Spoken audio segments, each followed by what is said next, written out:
Perkenalkan, nama saya Nova Gracia Malau, NPM 188220109 dari Agribisnis A3.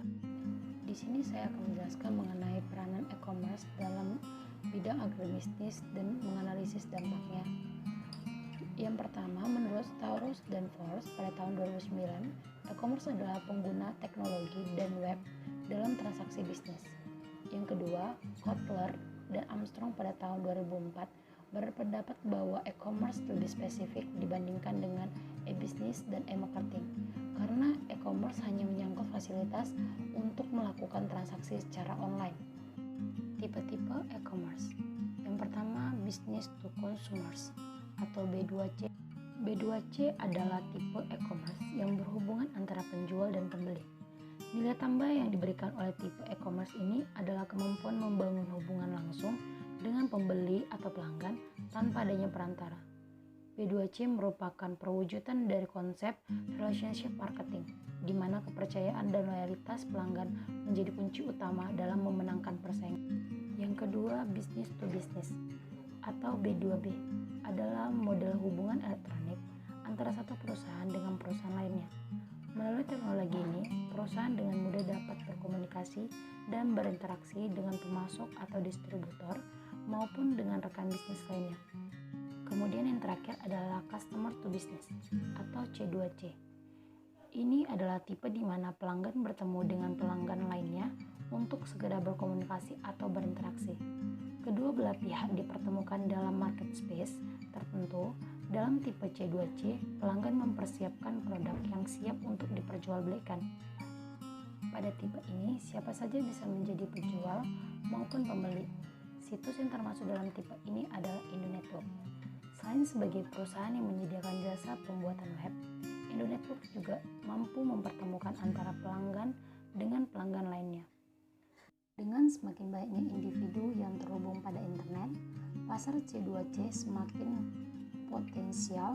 Contoh situs lain yang termasuk dalam tipe ini adalah www.tokobagus.com. Keterbatasan berbisnis di dunia online.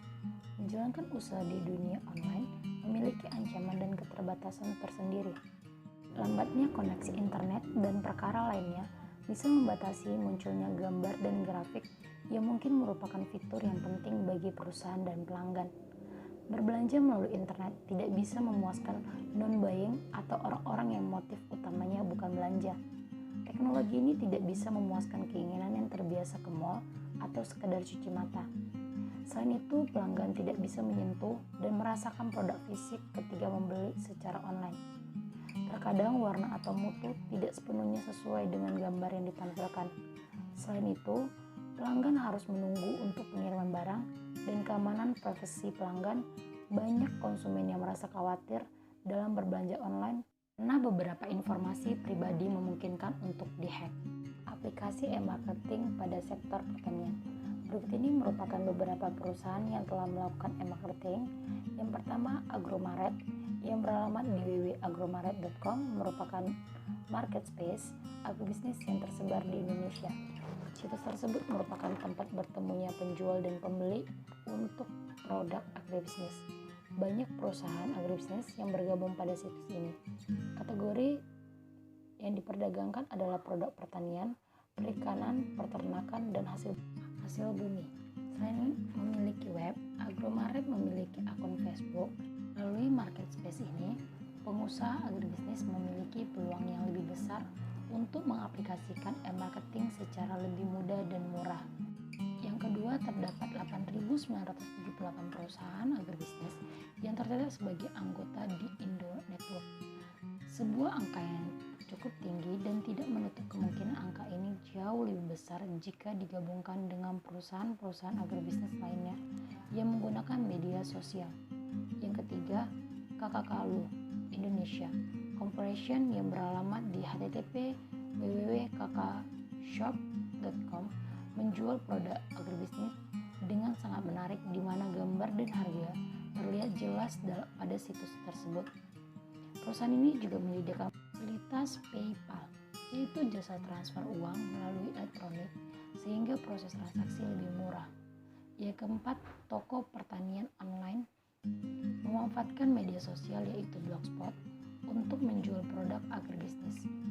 Produk yang ditawarkan di toko online tersebut berupa bibit, pupuk, dan pestisida.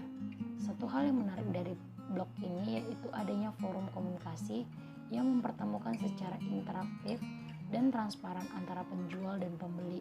Pengembangan ekonomi kreatif di sektor pertanian adalah mendorong pembangunan pertanian menuju pertanian tangguh berdaya asing, berkelanjutan dan berwawasan lingkungan, dan mewujudkan ketahanan pangan melalui peningkatan produksi komoditi pertanian dan penganekaragaman konsumsi pangan, mendorong peningkatan kontribusi sektor pertanian terhadap perekonomian nasional melalui peningkatan PDB, ekspor, penciptaan lapangan kerja, penanggulangan kemiskinan, dan peningkatan kesejahteraan masyarakat.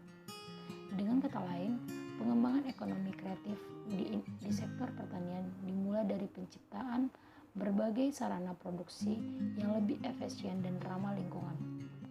Energi terbaru, pengembangan produk dan desain kemasan, rekayasa tampilan, pengelolaan keunikan alam, pertanian sampai pemanfaatan hasil sampling atau limbah pertanian.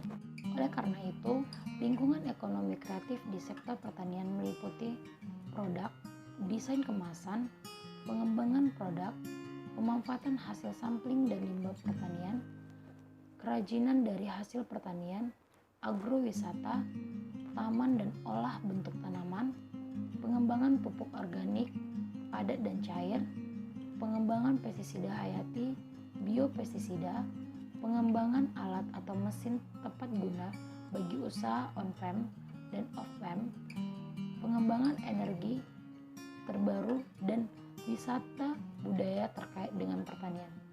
Sekian dari hasil presentasi